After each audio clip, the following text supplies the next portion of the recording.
Hi guys, and welcome to Bookmas Day 8.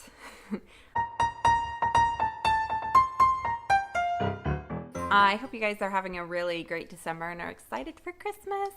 We have, 4 more days after today.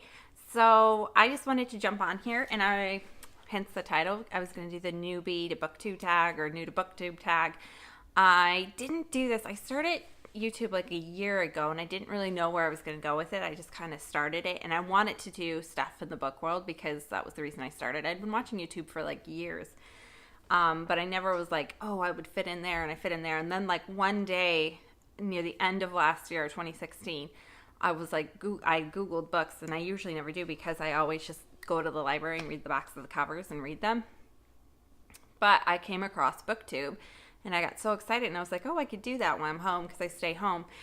Or I stay home with my kids, I should say.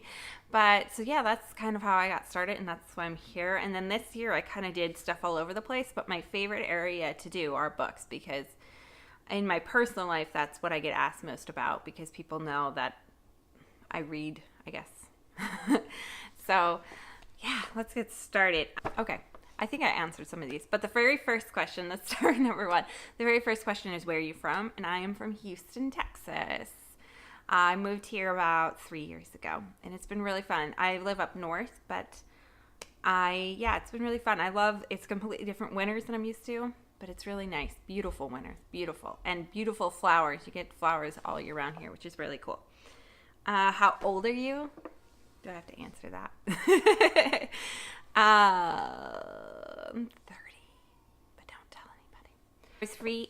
Number 3 was, why did you join Booktube? And I think I already kind of answered that. It's just kind of where I felt like I fit in the YouTube world, and then once I started doing it, I liked it. And I've kind of gone all over the place, like I've done shopping and vlog videos, but I think I said once before, I'm not so one-dimensional. Like, other stuff is going on in my life that sometimes I do like to share with you guys, especially if it's exciting, like if you go to Disney World, things like that. But instead, a lot of it, there's a lot of Disney books anyways. It goes into books. Or Harry Potter, of course. Okay, the meaning behind my channel name. Yeah, it's nothing like cool and bookish like a lot of the names. A lot of them have reading or something to do with books in them, but honestly mine's just my name. And I set it up so I could subscribe to YouTubers, I guess, a long time. No, I set it up originally just for, I think, Google Plus. Well, yeah, a Google Plus account. Books do you read? I read all the good ones. No, really, there are bad books in the world. People say there's not a bad book, but there are. But I read adult books. I read fiction, nonfiction, historical romance, because I'm a big romance person. I do love Shakespeare. I do love Jane Austen. I do read YA, all fields of YA. I read dystopian and contemporary and fantasy. I do read fantasy.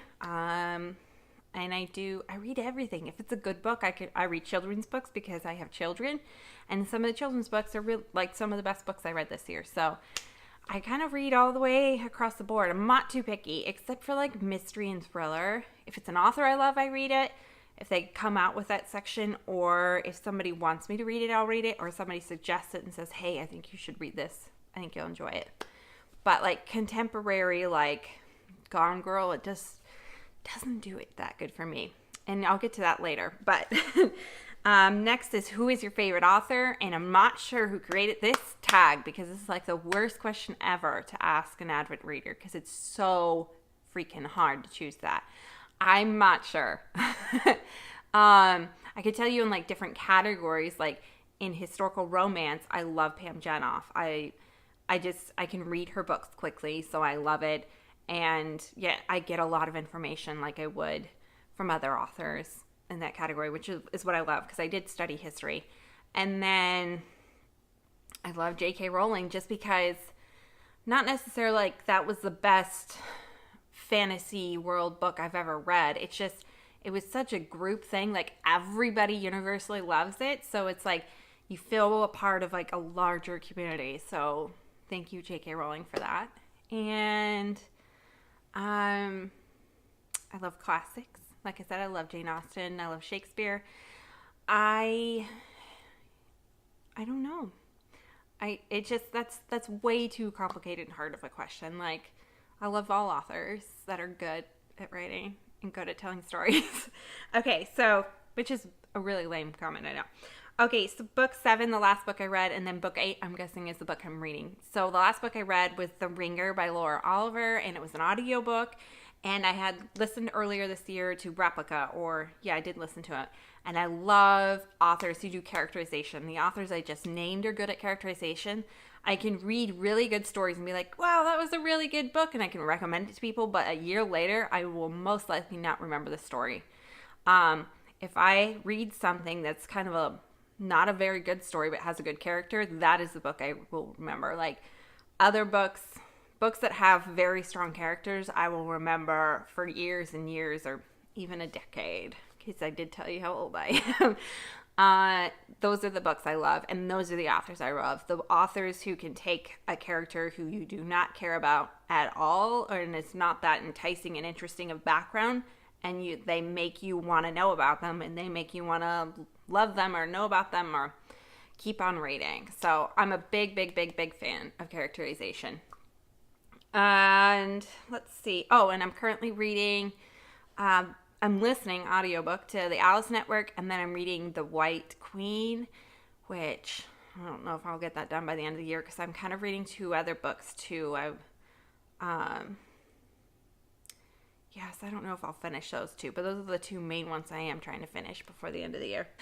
What do I use for bookmarks? I have one specific bookmark that I love, and it is a Harry Potter bookmark, and it used to have like a star in it, and I use it for books that I know are going to be good, like by authors I know they're going to be good, or else I've collected bookmarks, like every time I go to a new city or country, I try to collect bookmarks there, but oftentimes I do just use napkins and receipts, because that's what is around me. That's just what happens. And right now I'm not using a bookmark. I'm just using the outside, the flap, which I am very gentle on books. I give other people my books and they come back destroyed. My books always look almost unused, but every once in a while I do use like the dust jacket cover, and I tuck it in for a little so long. And then as far as my TBR pile, I don't have one, because I'm in the process of thinking about what I want to read in 2018. I feel like all the goals or whatever I made this year in 2017 kind of just don't matter anymore. I don't need to drag it into another year. So if you guys have any suggestions for my TBR pile, other than the 2 books I just told you I'm reading, I don't really have anything on the list. And I'm trying to create a little bit of a list. I don't want to be way over the top this year. I just kind of want to have 5 books that I want to get to this year. Make it simple, make it clean. I think I read about 60 books this year, which is about 5 a month, so a little over 1 a week. But here's the real kicker. Most of the time I read 4 or 5 in a week. And then some months I didn't read anything. My year was kind of crazy. So yeah. So let's keep going. Hardbacks or paperbacks? Hardbacks. I know people are like, hardbacks are hard to read, but hardbacks. They're nice to read. Unless they're traveling, they are not so nice. Then I do read paperbacks and ebooks. Number 12, ebooks or physical books. It doesn't matter to me. I know I used to be books, but now the more I read ebooks, I kind of do not care. As long as it's not on a glaring screen, like an iPad screen, like the screens that are made to actually read on. Those ones I really, really like. And I'm so used to listening to books now and reading ebooks now. To me, it doesn't matter. As long as it's a good story to tell, that's all that really matters. Number 13, owning or borrowing. Borrowing for sure, because I noticed I would start collecting more and more books, and I wasn't reading them. So they maybe weren't that good. But when I check out library books, there is something to me that is I have to read them. And I read my library list. Number 2, I get to pick out the books that are actually good and I would actually want to own and actually want to reread that way. So borrowing 100%. And I have borrowed way more books than I've ever bought. What book series got you into reading? I wouldn't say it was a series. It was my 3rd grade teacher. Thank you. My 3rd grade teacher read the book James and the Giant Peach. and holes to us. And that's what got, or made us read them, like as a class. And that's what got me into reading. I was like, wow, this could actually be good. There's not just like simple, kind of simplistic stories that aren't exciting. Those books were the first books that were truly exciting to me. So those 2 books. How did you discover Booktube? I think I kind of already answered this one in the beginning, but yeah, just one day, I guess I wanted a book review or wanted to know if I wanted to check out a book. Maybe a movie was coming out, and then I was like, I didn't even know this existed. How did I miss this? Because I'm way more interested in books than I am in like the lifestyle or beauty vlogs. Even though I love those, I wouldn't be able to film videos for you guys and stuff if I did that stuff every day. Like I put on makeup every day, but I'm just not as excited about that as I am about books and to talk about books, especially because of my own life. I know I've heard a lot of booktubers say this in their own life. They're surrounded by a lot of people who aren't avid readers. They'd rather watch Netflix or do their own thing or whatever their hobbies are in life. So in my own life, people come to me and I always it's hard to think to them all the time. They're always like, what should I read? And I'm like, well, you're this kind of person. What should you read?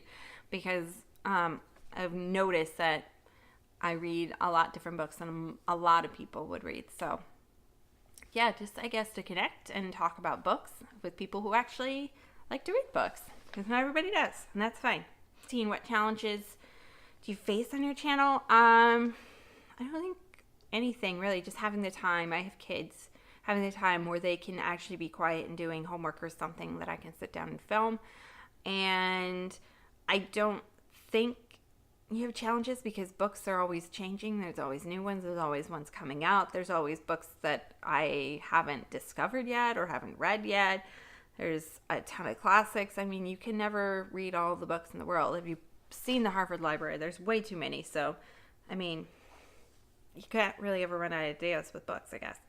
And then 17, social media links. I do have like Pinterest and Instagram and stuff, and I'm not a big social media buff, and I don't get on it a lot, honestly. But I will link Pinterest, Goodreads, and Twitter down below for you guys. And I guess that's everything. Thanks for watching Bookmas Day 8, and I'll see you tomorrow. Bye!